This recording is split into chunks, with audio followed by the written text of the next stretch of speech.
Welcome back, my dear students. How are you all? Hope that you all are fine. I am Jatin Dani.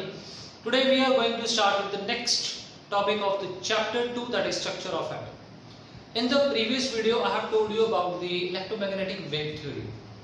तो electromagnetic wave theory में हमने spectrum भी पढ़ा था, हमारे पास जो इलेक्ट्रोमैग्नेटिक स्पेक्ट्रम था, और साथ में मैंने आपको ये भी बताया था कि हमारे पास जो इलेक्ट्रोमैग्नेटिक वेव थ्योरी है इसमें कुछ लिमिटेशंस भी थी.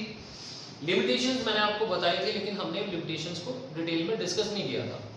सो टुडे इस video we are going to discuss about the limitations that is faced by the electromagnetic wave theory. मतलब जो इलेक्ट्रोमैग्नेटिक वेव थ्योरी थी, कौन सी लिमिटेशंस थी जिसके कारण हमें क्या करना पड़ा कि इलेक्ट्रोमैग्नेटिक वेव थ्योरी को 100% करेक्ट नहीं बोला गया.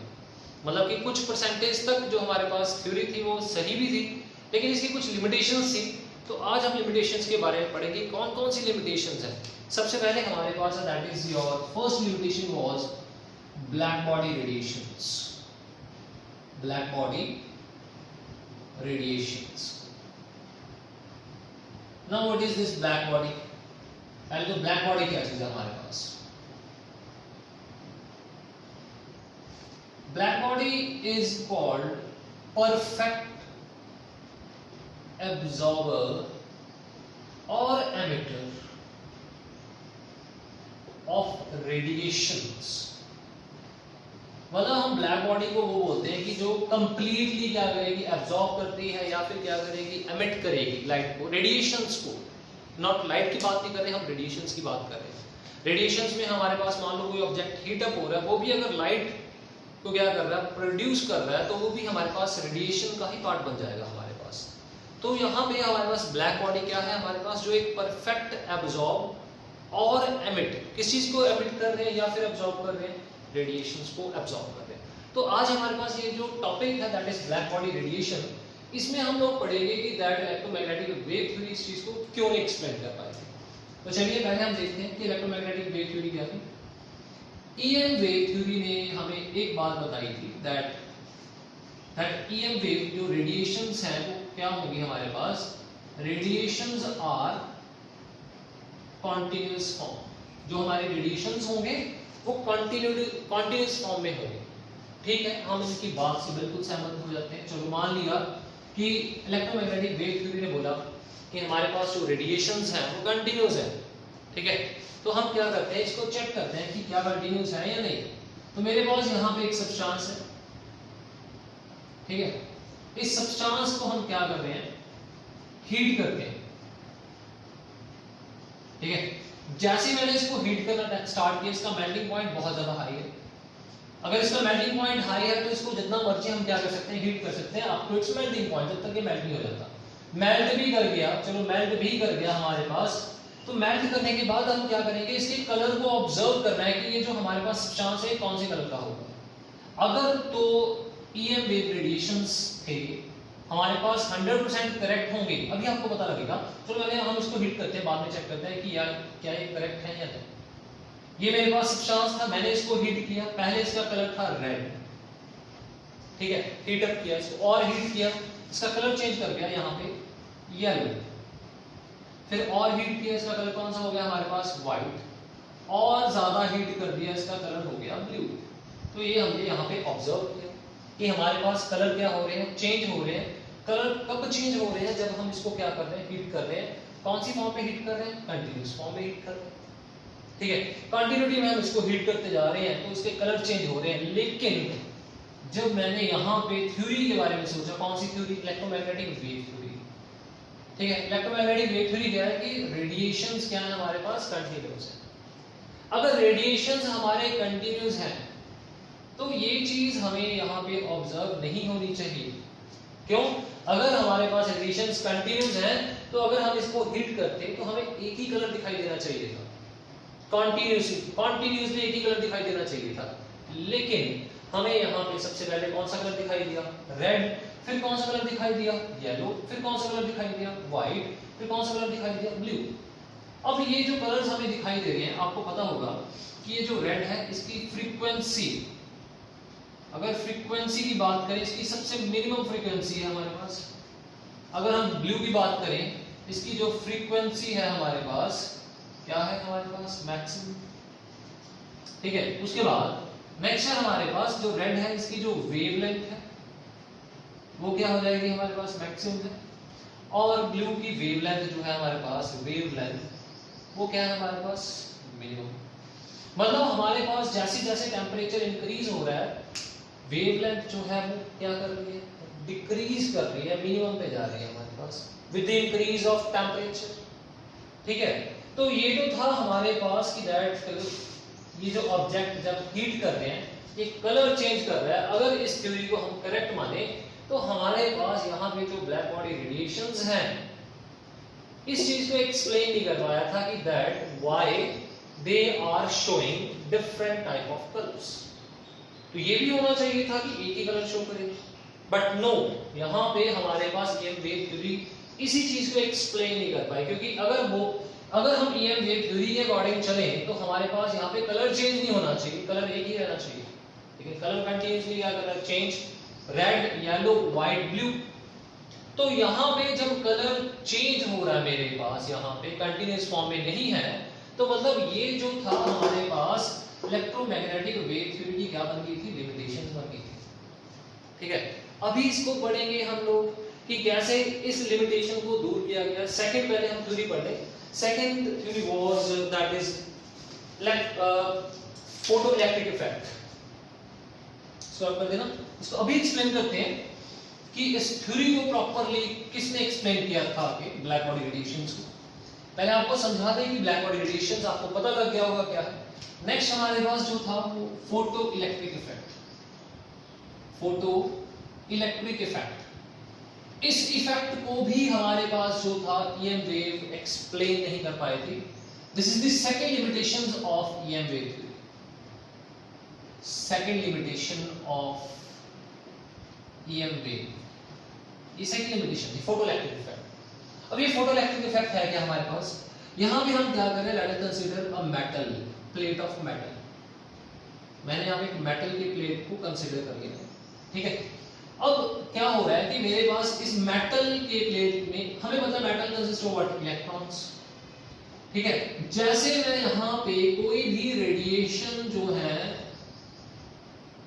यहां पे फॉल करवा रहा हूं, इस इलेक्ट्रॉन के ऊपर फॉल करवा रहा हूं, और मेरा यहां पे जो इलेक्ट्रॉन है वो क्या कर जाएगा, यहां पे इजेक्ट हो जाएगा, बाहर चला जाएगा।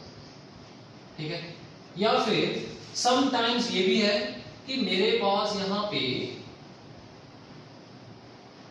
एक मेटल प्लेट है, यहां पे इलेक्ट्रॉन है, मैंने यहां पे एक फ्रीक्वेंसी, यहां पे मेरे पास एक लाइट थी, यहां पे भी लाइट है। ठीक है, ये डिफरेंट फ्रीक्वेंसी की लाइट है, ये डिफरेंट फ्रीक्वेंसी की लाइट है, यहां पे इलेक्ट्रॉन मेटल सेम। मैं फिर एक्सप्लेन कर रहा हूं, सेम मेटल लेकिन डिफरेंस किस चीज का, हमारे पास लाइट का, डिफरेंट फ्रीक्वेंसीज की लाइट है। ठीक है, पहले केस में क्या हुआ हमारे पास, जैसे हमने लाइट को फॉल करवाया, इलेक्ट्रॉन हमारा क्या हो चुका है, इजेक्ट हो चुका है यहां पे। ठीक है, इजेक्ट हो गया, जब इलेक्ट्रॉन इजेक्ट हो जाएगा, ठीक है चलो, ये हमारे पास कौन से इफेक्ट में था, हमारे पास फोटो इलेक्ट्रिक इफेक्ट। सेकंड क्या था हमारे पास, यहां पे जब लाइट फॉल कर रही है तो ये जो इलेक्ट्रॉन है हमारे पास ये इजेक्ट तो हो गया लेकिन बाहर नहीं आया, ये मेटल के सरफेस के ऊपर रहा। यहां बोलेंगे electron is on the surface of metal. जो इलेक्ट्रॉन है वो मेटल के सरफेस के ऊपर पड़ा रहा, क्योंकि हमारे पास यहाँ पे लाइट L1 थी, यहाँ पे लाइट L2 थी। अब मैंने फिर से यही मेटल की एक और शीट भी ले ली, थर्ड शीट है हमारे पास, same metal is there, electron यहाँ पे मैंने लाइट फॉल करवाई, यहाँ पे दिस इज L3 लाइट, इसकी भी फ्रीक्वेंसी डिफरेंट है, इसकी भी फ्रीक्वेंसी डिफरेंस है, इसकी भी फ्रीक्वेंसी डिफरेंट है। तो जब मैंने यहाँ पे लाइट को फॉल करवाया, ठीक है, लाइट को फॉल करवाने के बाद मैंने देखा कि मेरा जो इलेक्ट्रॉन है वो बाहर इजेक्ट ही नहीं हुआ। The electron do not eject from the metal surface.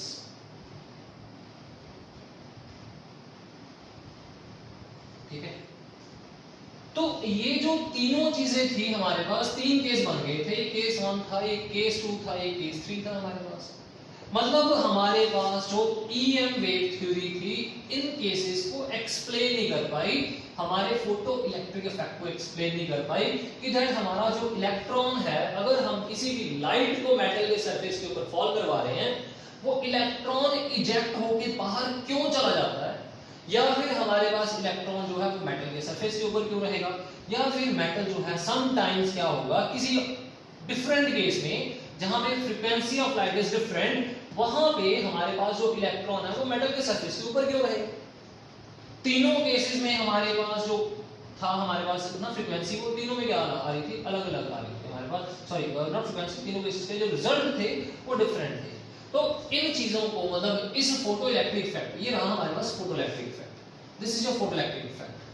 अगर हम इसको क्या बोले, when light of particular frequency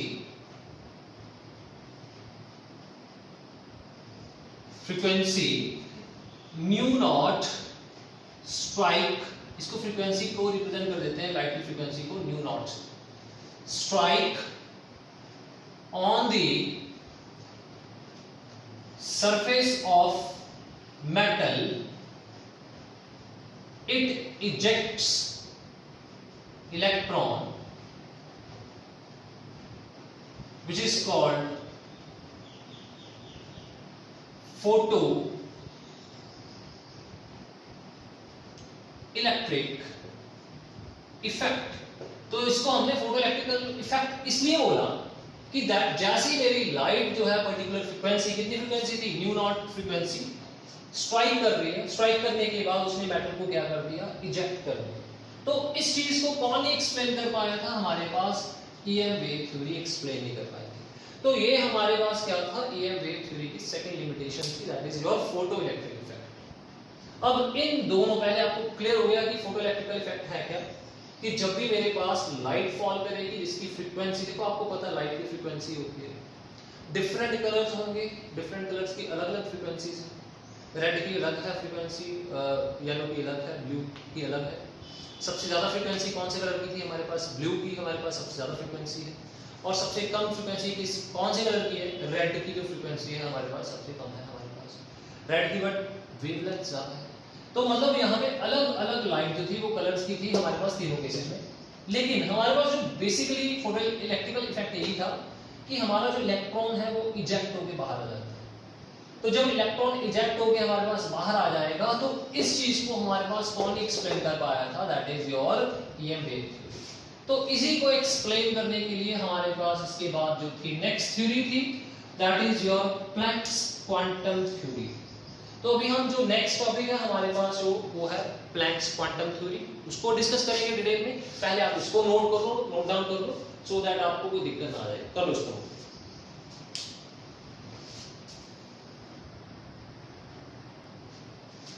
I think आपने इसको नोट कर लिया होगा। नाउ बात to the next theory, that is your Planck's quantum theory. अभी इसको हम डिटेल में पढ़ेंगे प्लैंक्स क्वांटम थ्योरी को।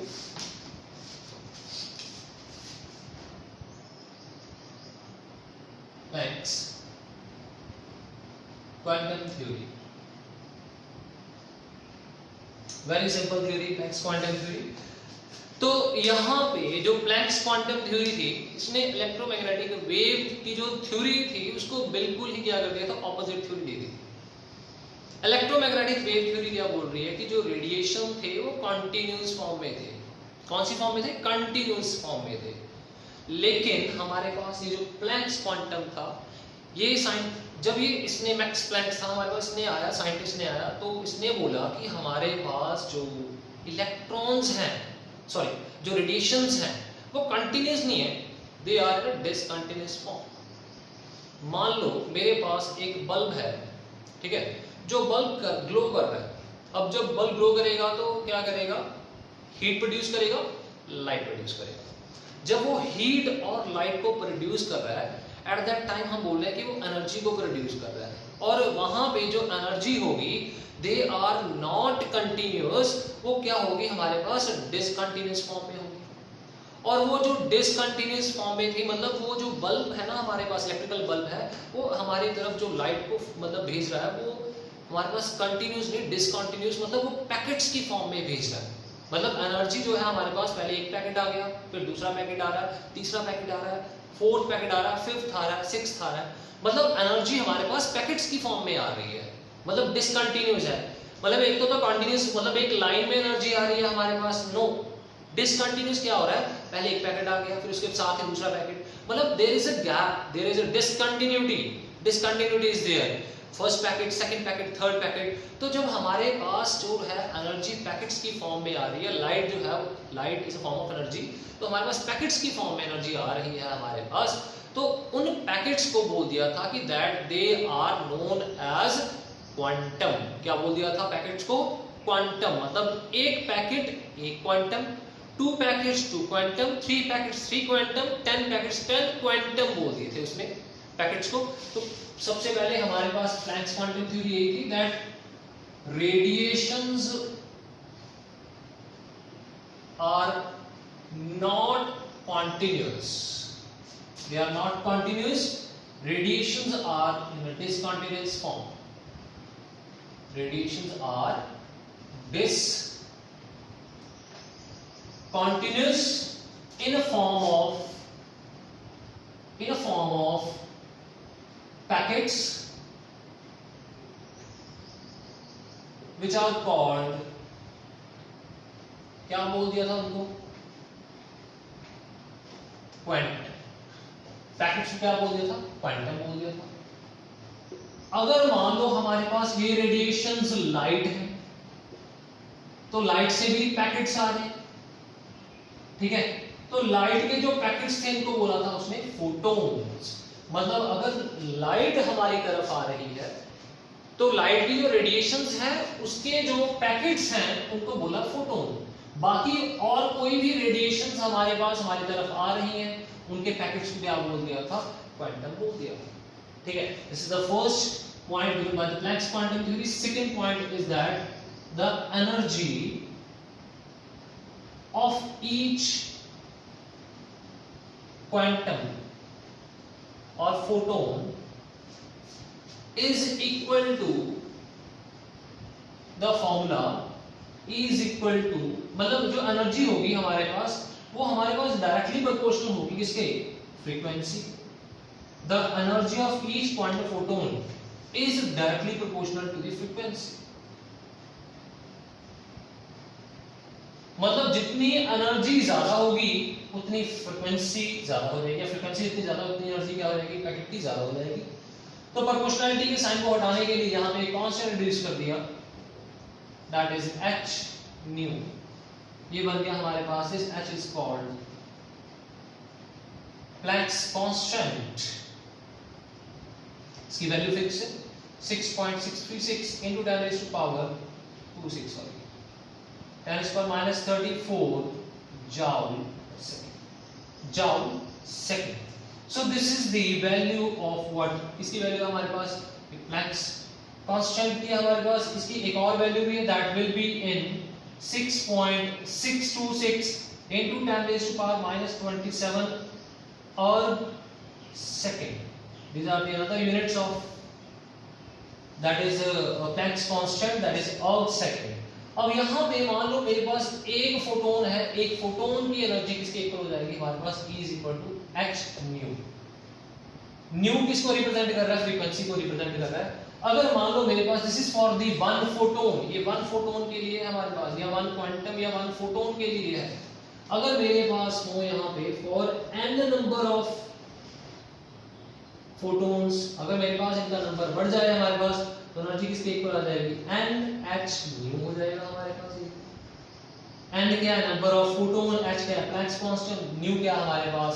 That is your frequency. तो यहाँ पे हमारे पास एनर्जी जो है किसके इक्वल आ जाएगी? n h nu. और यहाँ पे एनर्जी किसके इक्वल आ जाएगी? That is your h nu. और ये जो है हमारे पास प्रोपोर्शनल है किसकी energy? That is frequency. So these are the postulates given by the Planck's quantum theory. इसको जल्दी से नोट कर दो।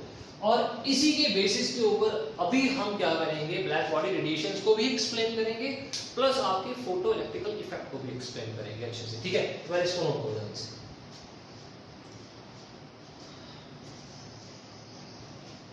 पहले नोट कर देना, कर देते हैं इसको। नेक्स्ट देखो, अब प्लैंक्स क्वांटम थ्योरी के बेसिस के ऊपर सबसे पहले हम ब्लैक बॉडी रेडिएशंस को एक्सप्लेन करते हैं। पहले हमारे पास है ब्लैक बॉडी रेडिएशंस।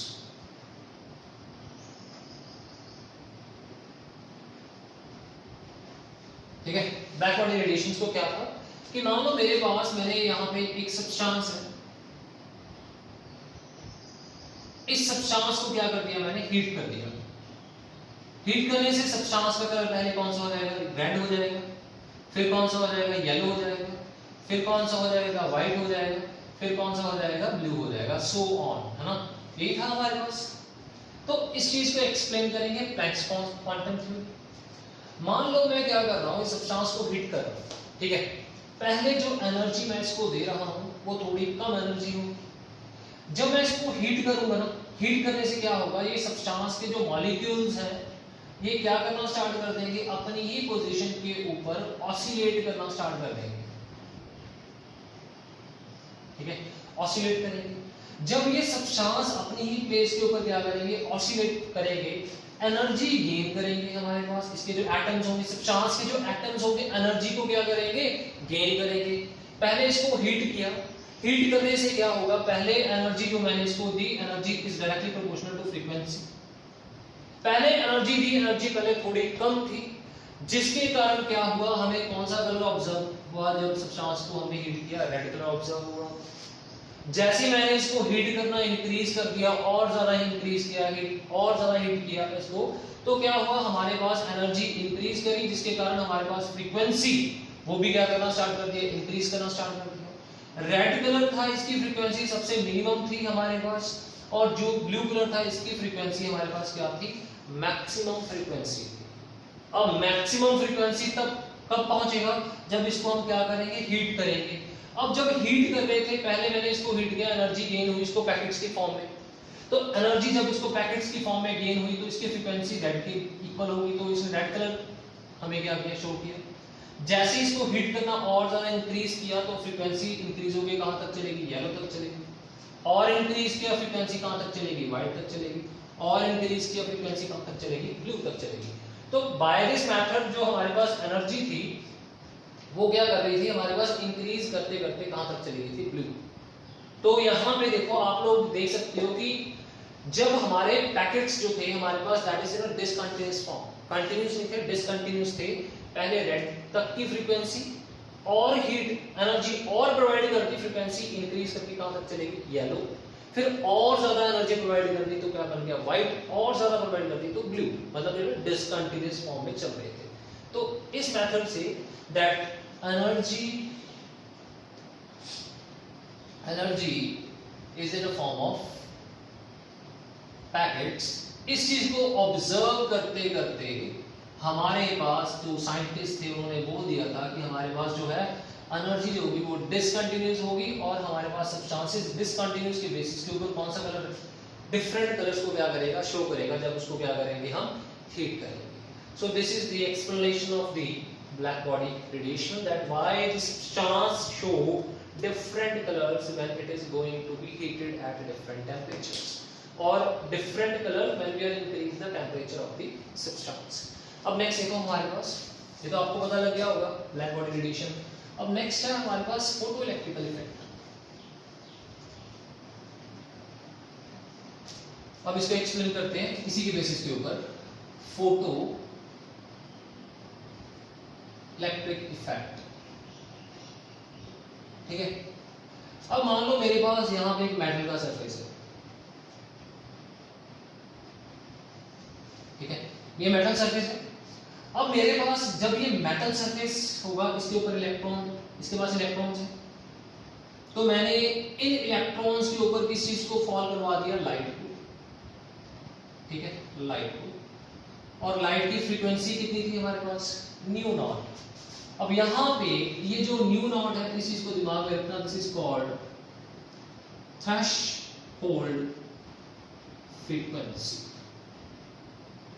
अब ये नई चीज क्या है हमारे पास, threshold frequency,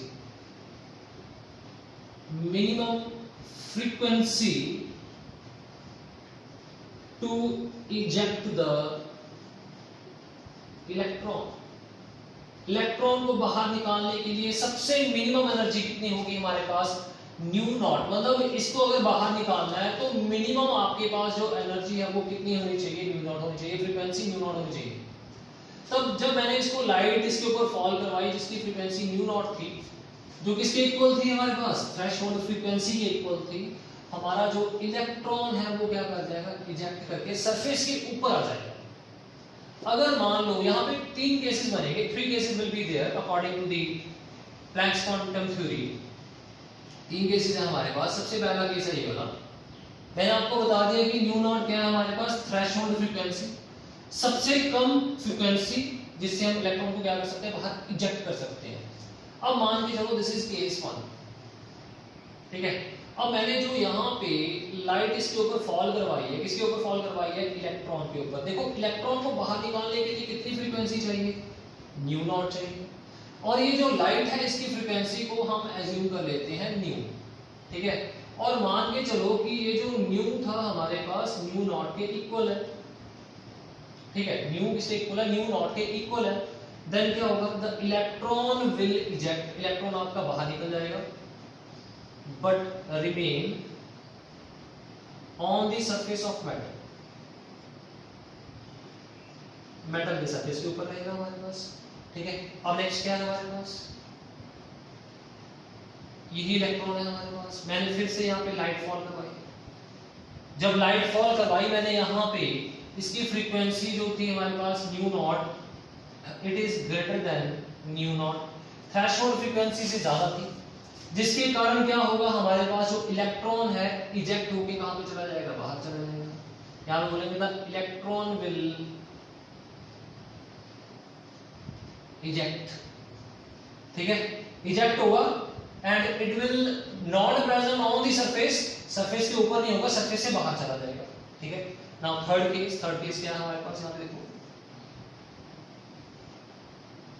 third case is that यहां पे भी लाइट फॉल करवाई, ये डबल न्यू नॉट है, और ये जो डबल न्यू नॉट था इसकी frequency less than nu naught थी। In this case the electron will not eject, electron बाहर नहीं आएगा।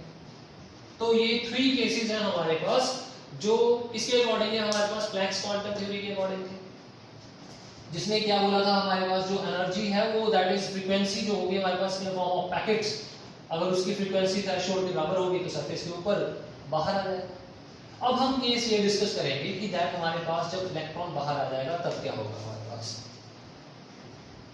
यहां पे देखो थर्ड का ये वाला सेकंड वाला केस हम करेंगे डिस्कस। मान लो हमारे पास एक मेटल है, यहां पे ये इलेक्ट्रॉन है, इसकी फ्रीक्वेंसी कितनी है, न्यू, ठीक है। और ये जो लाइट है, लाइट के अंदर पैकेट्स होंगे, ठीक है, ये लाइट है, यहाँ पे पैकेट्स है। जब एक पैकेट इलेक्ट्रॉन के साथ स्ट्राइक किया, इलेक्ट्रॉन क्या हो जाएगा, इजेक्ट हो जाएगा। मतलब पैकेट के पास क्या थी, एनर्जी, एनर्जी का फॉर्मूला भी बताया था, H is equal to nu naught, ठीक है, न्यू आ जाएगा, naught nu naught, H is equal to nu, H into nu आ जाएगा, that is energy of one packet, और वी कैन सी वन, ये लाइट है हमारे पास, 1 फोटोन आ जाएगा। अब इलेक्ट्रॉन को बाहर निकालने के लिए मिनिमम कितनी फ्रीक्वेंसी चाहिए, न्यू नॉट। तो यहां पे बोलेंगे इलेक्ट्रॉन, यहां पे ई नॉट किसके इक्वल आ जाएगा, H new not.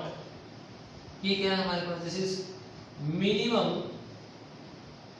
Energy to eject electron, ये कम से कम एनर्जी चाहिए। देखो H और H क्या है हमारे पास, प्लैंक्स कांस्टेंट, जिसकी वैल्यू क्या है हमारे पास फिक्स है, वो चेंज नहीं होगी, लेकिन किस चीज की वैल्यू चेंज हो रही है, न्यू एंड न्यू नॉट, ये वैल्यूज वेरी कर रही है। तो यहाँ पे ये जो इलेक्ट्रॉन है इसके पास कितनी है, H न्यू नॉट, इसकी वैल्यू कितनी है, H न्यू। तो यहाँ पे देखो जब इलेक्ट्रॉन, मान लो मेरे पास यहाँ पे न्यू जो है वो ग्रेटर देन न्यू नॉट है, इलेक्ट्रॉन इजेक्ट हो गया, ये रहा इलेक्ट्रॉन, ठीक है, ये जो इलेक्ट्रॉन इजेक्ट हो गया, ये मूव कर रहा है, इसकी इलेक्ट्रॉन की कुछ काइनेटिक एनर्जी होगी, और ये जो काइनेटिक एनर्जी इलेक्ट्रॉन की होगी इसके इक्वल हो जाएगी that kinetic energy of the electron will be equal to E minus E naught। मतलब जितनी एनर्जी हमने प्रोवाइड की और उतनी एनर्जी इलेक्ट्रॉन ने यूज कर ली, उसमें से जितनी हमारे पास बच चुकी है वो इसके इक्वल हो जाएगी काइनेटिक एनर्जी की। That kinetic energy is equal to h nu minus h nu naught. ये हो जाएगा हमारे पास, ठीक है। अब देखो नेक्स्ट है हमारे पास यहाँ पे काइनेटिक एनर्जी का फॉर्मूला तो आपको बताइए, हाफ mv क्या हो जाएगा, स्क्वायर हो जाएगा h न्यू। अगर आपने h यहाँ से कॉमन निकालना है तो भी निकाल सकते हो, न्यू माइनस क्या आ जाएगा, न्यू नॉट हो जाएगा, ठीक है। That is half mv square is equal to h nu minus nu naught हो जाएगा। अब यहाँ पे देखो हमारे पास जो है वर्क फंक्शन की बात करेंगे। वर्क फंक्शन क्या होगा, अगर हम बात करें इस फॉर्मूला से ऊपर, ये वाले फॉर्मूला, काइनेटिक एनर्जी किसके इक्वल है, E माइनस E नॉट, ठीक है। अब क्या करेंगे, इसको इधर ले आए, ठीक है, आ जाएगा हमारे पास kinetic energy is equal to E हो जाएगी, ठीक है। अब यहाँ पे देखो E is equal to what, work function plus kinetic energy. ये जो है हमारे पास W नॉट क्या है हमारे पास, this is called work function. The minimum energy क्या है हमारे पास, minimum energy to eject the electron. ये सब कम से कम एनर्जी है जो किस लिए हेल्प कर रही है हमारे पास, to eject the electron. That is called what, the work function. अगर आपने कितनी एनर्जी सप्लाई की है आपने फाइंड आउट करना है, work function plus kinetic energy की इक्वल हो जाएगा हमारे पास। तो हमारे पास एक इक्वेशन ये होगी, that half mv square is equal to h nu minus nu naught. एक इक्वेशन ये होगी हमारे पास, ठीक है। इसको नोट कर लो, this is the theory explain by the Planck's quantum theory. इसने एक्सप्लेन किया था कि कैसे हमारे पास जो इलेक्ट्रॉन है वो इजेक्ट होकर बाहर निकल जाएगा और उसकी जो एनर्जी होगी वो किसके इक्वल हो जाएगी। So please note it down. We will do some numerical based on both of the topic. इसके दोनों के बेसिस के ऊपर कुछ न्यूमेरिकल्स हैं वो भी सॉल्व करते हैं, पहले इसको नोट करो।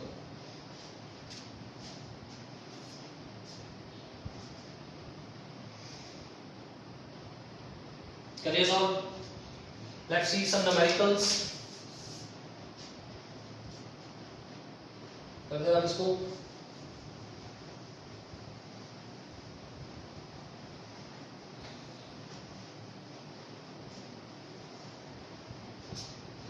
सबसे पहला numerical, calculate frequency and energy. Calculate frequency and energy of a photon of radiation, of photon of radiation having wavelength 6000 Armstrong। हमें यहाँ पे वेवलेंथ दे रखी है, फ्रीक्वेंसी फाइंड करनी है एंड एनर्जी फाइंड करनी है। जल्दी से करो इसको न्यूमेरिकल को। हमारे पास फॉर्मूला यहाँ पे है E is equal to h new,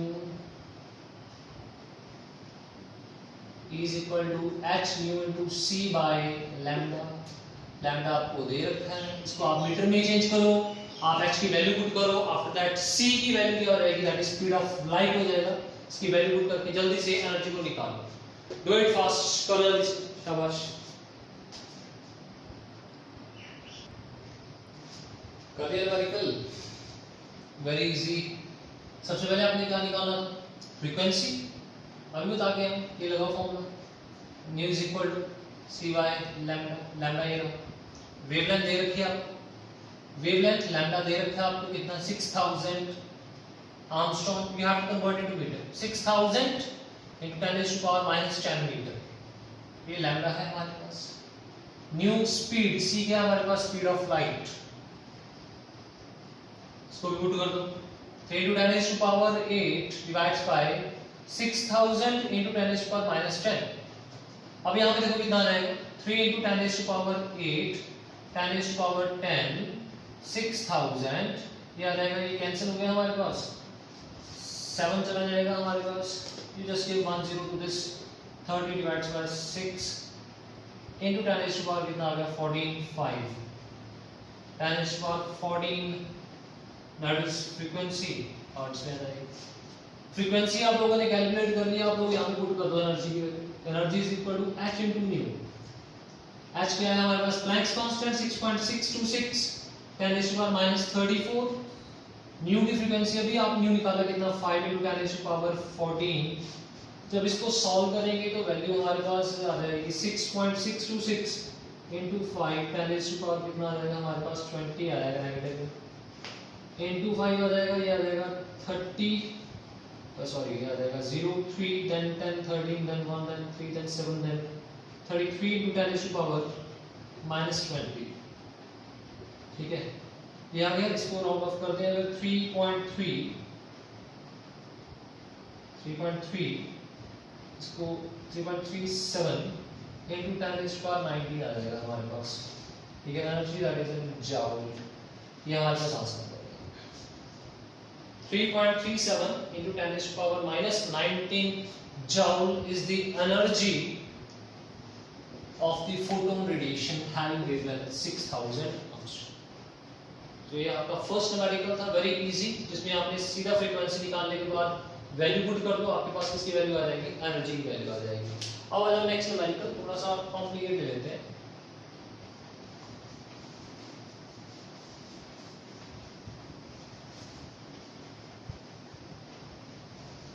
Next vehicle is a 100 watt bulb, 100 watt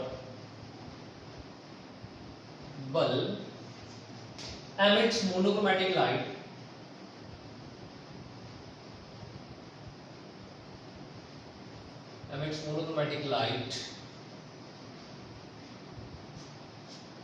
of wavelength 400 angstrom. 400 nanometers. That is 400 angstroms. Nanometer. Calculate the number of photon. Calculate the number of photons.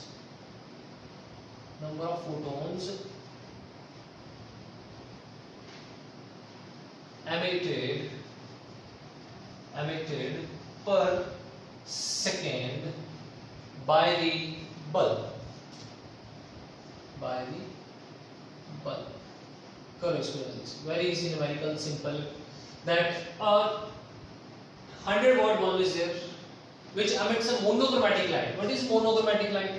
The light having a single wavelength जो है हमारे पास जो होगी उसकी क्या होगी, हमारे पास monochromatic light हो जाएगी। कितनी है हमारे पास वेवलेंथ इसकी, 400 नैनोमीटर।